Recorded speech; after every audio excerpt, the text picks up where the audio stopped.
This podcast is brought to you by Reimagine Radio, the online radio station that aims to give you information on disability and music. My name's Graham Wyman, and I'm the program coordinator with the Vancouver Adapted Music Society. Today on Reimagine Radio's artist feature, I'm joined by Brandon Wilkinson. Brandon, thank you for joining us today.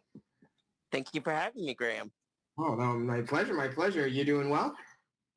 I'm doing quite well, thank you. How about you? Same here. No, the sun's out, Yep. Seems like summer's coming. No complaints over here. Yeah. So, to get things rolling, why don't you tell our listeners a little bit about how you got involved in music? Probably about 5 years ago, probably about 5 years ago, I wanted to learn guitar, and I started with acoustic with someone, and I did that for about 2 years, but after a while, trying acoustic guitar just wasn't my thing, so I stopped doing that, and later on, I'm also with Real Wheels Theater Company, and we were doing a comedy show, Comedy on Wheels. Yeah. And so how I got into music was basically the acoustic, but when it came to bass, that's how I had met you, Graham, because you came to me at one of our casting parties. Yeah, because I was in the pit band for that particular show. Right. Yeah. So, we basically, I think you were interested. I know we just kind of got to know each other during the comedy show. And I think basically I just said, I told you about the VAMS studio, and I said you should drop on by. And I know you had some interest in the bass, and that's kind of where it all started. Yeah.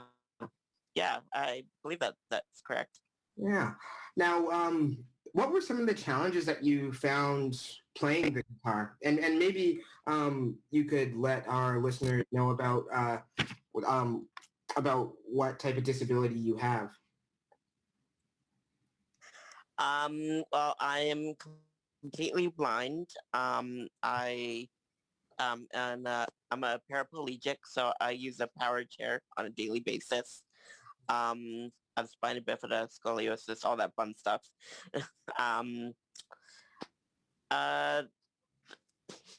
Difference from guitar that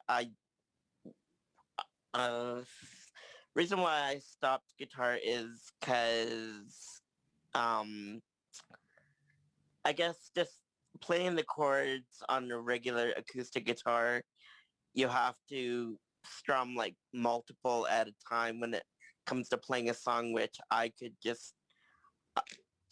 not do. I couldn't memorize chords on acoustic guitar, and I couldn't follow along with what strings to play, and then when you were telling me about bass guitar, knowing that you only have to do one string at a time, I'm like, oh wow, well, that sounds a lot more simpler than what I was doing before. So yeah, that's when I thought to give it a try and have you teach me.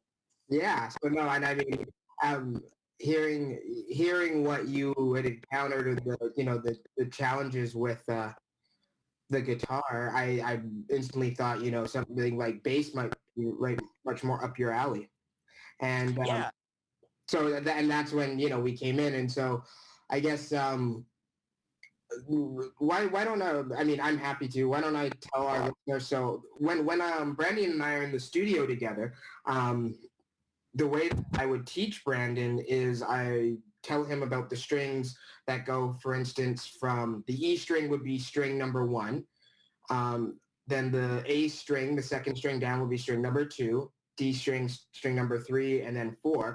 And then we talk about how how many frets you need to go up. So it's a very different way of teaching, but I mean, we've been able to get quite a few songs done and we've even had you perform at our Strong Sessions concert. Yeah, yeah, and I quite enjoyed that actually. I was, I believe, uh, part of a Strong Session, and I was also in the 30th year anniversary performance. Yes, and that's the one that you played with Ben Sinister. And why don't you let our listeners know a little bit what that experience was like for you? Oh my gosh, that was incredible! Like playing with Ben Sinister, it was nerve wracking, obviously, because my first time playing music in public. But playing with them, it was an amazing experience. I wish I could go back and do it all over again. Yeah, no, for sure. No, and I have to admit the 30th anniversary concert was a really special moment for everyone at VAMS. But I have to admit, and I don't know if I've actually ever told you this, I think the proudest moment for me was actually seeing you on stage. And I think, yeah, you opened up the show. And the thing, because Brandon, you'd only been playing bass for a year about by that point. Oh, hello? Okay. Yeah, actually, that sounds right.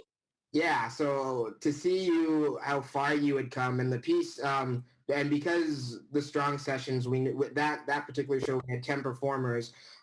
You only performed one piece at that one, but to see you come started playing bass, having you've had a little bit of guitar instruction, but the bass is incredibly different. To we did some lessons, and then we did some recordings in the studio. But then within a year to see you out on stage performing with, Dan Moxon and Joseph Blood, that was that's when the program works at its best for me. And that was just a really shining light into seeing that. Well, I appreciate the compliment. Yeah, I think it's been a great experience for me since I started. Mm-hmm. And then, so you mentioned too, the next year you followed that performance up with an all disabled group and with a longer set, or I think around 25 to 30 minutes. And you kind of led the charge on what you wanted to play for that. And what was that experience like? Um, Again, it was interesting. Like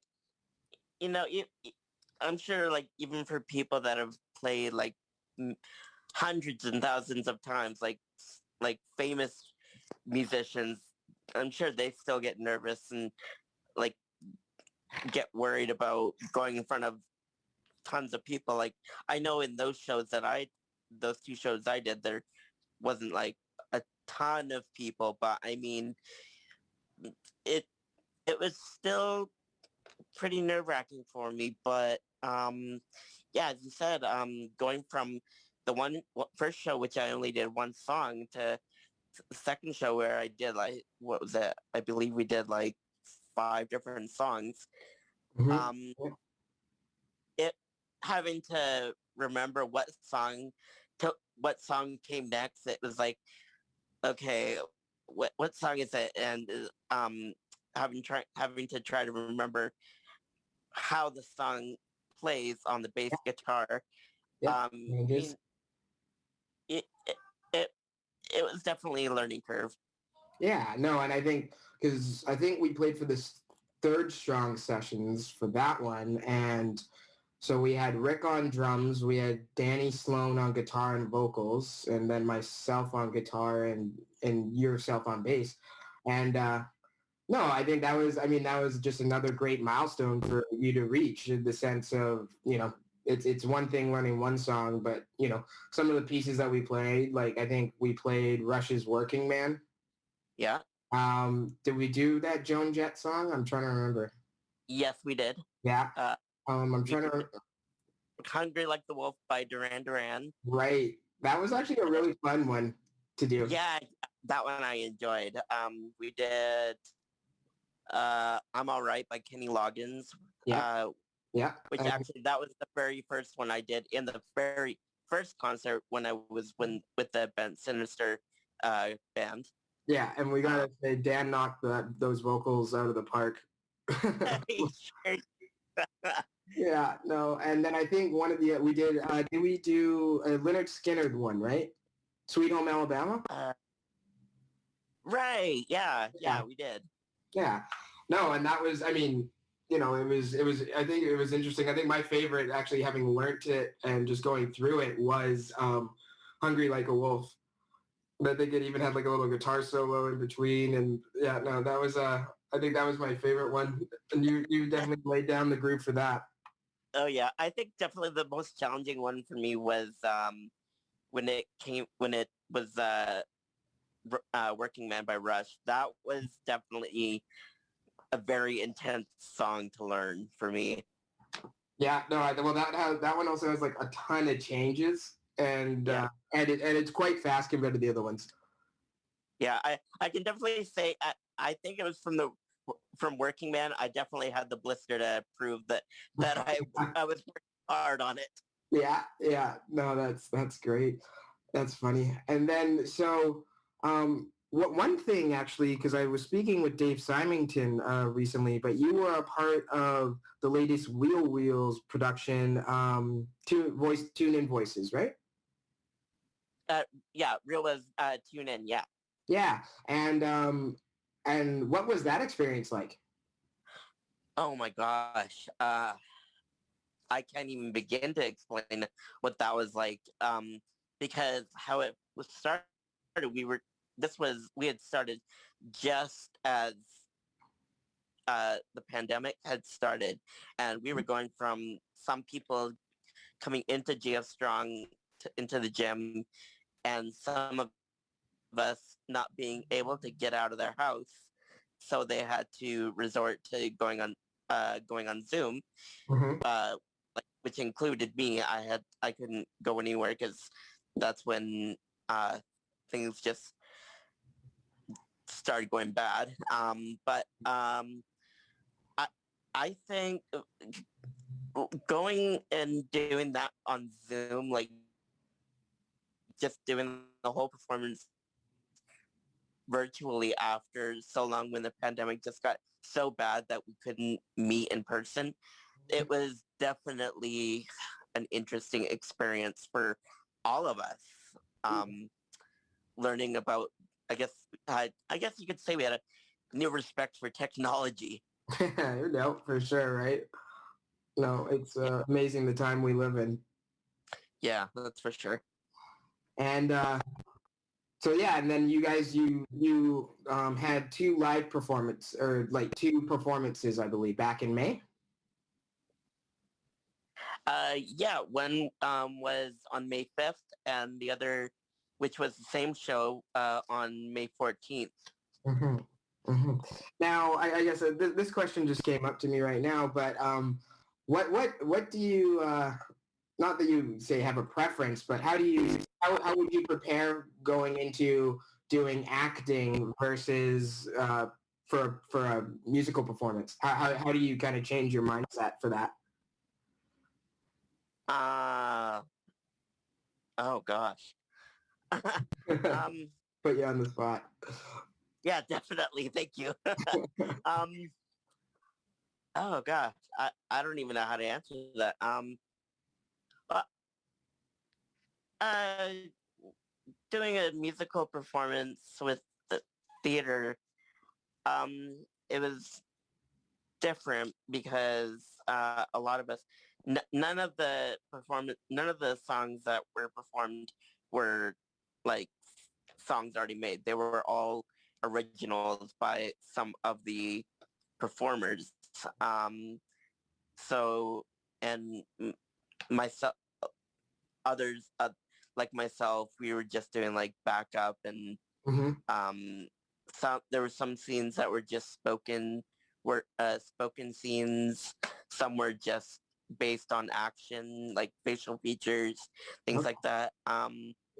So yeah, it was definitely a different uh, way for me to perform in theater. Hmm. Hmm. And think you still get the same nerves going on stage versus acting? Uh, for sure. On a, like on a totally different level. Like that. I mean, the difference between there's a huge difference, obviously, between performing live on a stage against performing just like recording from your camera, whether it be on your phone or your laptop or whatever. It's just a totally two different learning experiences, and yeah, I still definitely had a lot of well, I wouldn't say nervous breakdowns, but um, feeling a bit of anxiety here and there because Right. I'm recording all my lines for some of the scenes. I kept messing up, and I'm like, oh no, no, don't put that there, don't put it in. It's like, but after a while, things just it went very smoothly, and at the end result, it was just all put together so amazingly. Nice, nice. So to end up our segment, we've been in this pandemic for about a year and a half, and we haven't been able to, understandably so, go into the studio at GF Strong. But what are you looking forward to most once the pandemic's over? Uh, um, more freedom, my freedom back, I guess I could say. Um, being able to be around people again in public, in person. Um,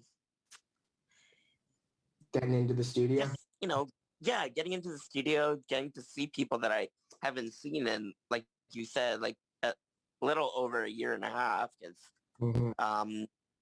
like in theater, like I haven't seen people since, oh goodness, probably since